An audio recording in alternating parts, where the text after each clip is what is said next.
بسم اللہ الرحمن الرحیم۔ السلام علیکم، میں ہوں فہیم صدیقی۔ اس وقت ہم گجر نالے پہ نالا اسٹاپ یعنی 0 پوائنٹ کے قریب موجود ہیں۔ گھروں کو توڑنے کا عمل ابھی بھی جاری ہے۔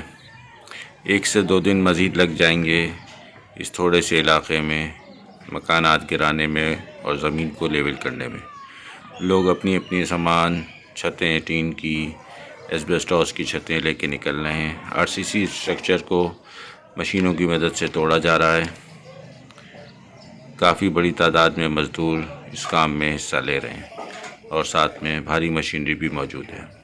کچرا چننے والے بچوں کی بڑی تعداد یہاں پر آئی بھی ہے۔ ان کو یہاں سے بہت سی چیزیں ملنے کی امید ہے جس کی مدد سے وہ اپنا گزر بسر کر سکیں گے۔ یہ گھر مکمل طور پہ صاف ہو چکا ہے۔ اب یہاں پہ کچھ نہیں باقی بچا ہے۔ یہ ایک اسٹرکچر موجود ہے جس کو توڑنے کا عمل ابھی جاری ہے اور آہستہ آہستہ کر کے یہ بلڈنگ بھی گرا دی جائے گی۔ مشینیں اپنا کام کرنے میں مصروف ہیں۔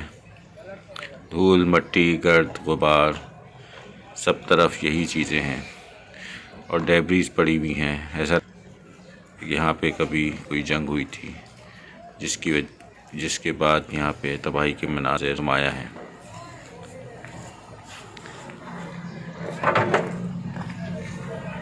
مشینوں کی مدد سے یہ کام واقعی بہت آسان ہو گیا، ورنہ اس کام کو کرنا اتنا آسان نہیں ہے۔ مزدوروں کی بس کی بات نہیں ہے، ورنہ ان کو اس کام میں کافی ٹائم لگ جاتا۔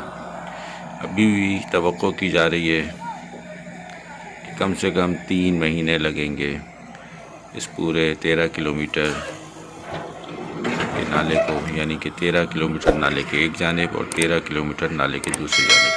اس طرح سے ٹوٹل جو ایریا بنے گا یہ 26 کلومیٹر کا ہوگا، جہاں پر 40 فٹ چوڑا نالا بنایا جائے گا جس کی گہرائی 20 فٹ ہوگی، اور اس کے دونوں طرف سڑکیں بنائی جائیں گی جو کہ بہت ہی شاندار قسم کی ہوگی۔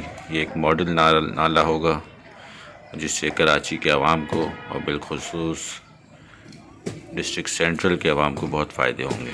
پچھلے سال ہونے والی بارشوں کی وجہ سے، کیونکہ یہ نالا چوک ہوا تھا، پورے شہر کو بہت پرابلمز ہوئی تھی۔ کئی روز تک پانی ان کے گھروں میں، سڑکوں پہ جمع رہا تھا۔ لیکن اگر یہ اس پروجیکٹ کو وقت پہ مکمل کر لیا جاتا ہے تو یقینی طور پہ آئندہ سال ہونے والی بارشوں میں ہم کافی حد تک اپنے آپ کو محفوظ رکھ سکیں گے۔ کافی تعداد میں گھر یہاں پہ خالی ہو چکے ہیں۔ لوگ یہاں سے اپنا سامان لے کے جا چکے ہیں۔ یہ ایک کارخانہ ہے جس کی مشینیں ابھی بھی یہاں موجود ہیں۔ آہستہ آہستہ کر کے اس کارخانے میں کام کرنے والے لوگ اپنی مشینوں کو ڈسمینٹل کر رہے ہیں تاکہ یہاں سے کسی اور جگہ اپنا کاروبار کر سکیں جا کے۔ تباہی کے مناظر ہر طرف بکھرے پڑے ہوئے ہیں۔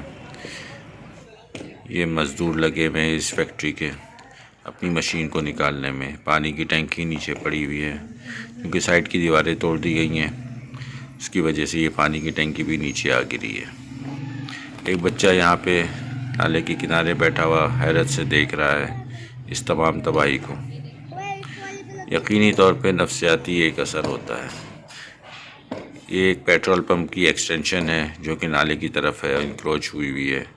مزدوروں کی بڑی تعداد اس کی چھت توڑنے میں لگی ہوئی ہے اور کئی روز سے یہ کام چل رہا ہے۔ بچے اتنی گندگی میں، پتھروں سے بھری ہوئی سڑک تو خیر نہیں کہیں گے، مٹی کا ڈھیر ہے، وہاں سے گزر رہے ہیں۔ یہ ایک منظر آپ دیکھیے اس نالے کا، ہر طرف تباہی ہے۔ یہ چھت گرائی جا چکی ہے اور آنے والے دنوں میں یہاں مزید صفائی کا کام ہوگا۔ یہاں تک نشان لگا ہوا ہے، یہاں تک یہ جگہ کلیئر کرانی ہے، اور یہ 3-4 منزلہ بلڈنگ ہے، اس کو توڑنے میں یقیناً کافی ٹائم لگے گا۔ لیکن اس طرح سے ان مزدوروں کی روزی روٹی بھی لگی رہے گی اور ماہانہ یا ڈیلی ویجز پہ ان کی آمدنی ہوتی رہے گی۔ ایک صاحب اپنی چھوٹی سی بچی کے ہمراہ دیکھ رہے ہیں کہ باہر اس وقت کیا ہو رہا ہے۔ یہاں بھی دیوار پہ نشانات لگائے ہوئے ہیں۔ اس اسٹرکچر کو بھی یقینی طور پہ جلد یا بدیر مکمل توڑ لیا جائے گا۔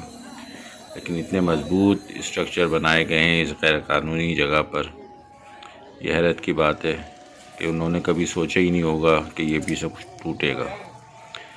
ان کے نزدیک یہ عمل کبھی ہونا ہی نہیں تھا، لیکن بہرحال دیر آئے درست ہے۔ اب سپریم کورٹ کے آرڈر پر یہ سب کچھ ہو رہا ہے، یقیناً کراچی کے عوام کو اس کا فائدہ پہنچے گا۔ ٹائم ضرور لگے گا، عارضی طور پہ مشکلات بھی پیش آئیں گی، لیکن جب بھی یہ کام مکمل ہو جائے گا تو اس سے کراچی کی کروڑوں کی آبادی کو بہت فائدے پہنچیں گے۔ یہ ایک اور فیکٹری ہے، اس کی مشینیں نظر آ رہی ہیں کیونکہ دیواریں گرائی جا چکی ہیں۔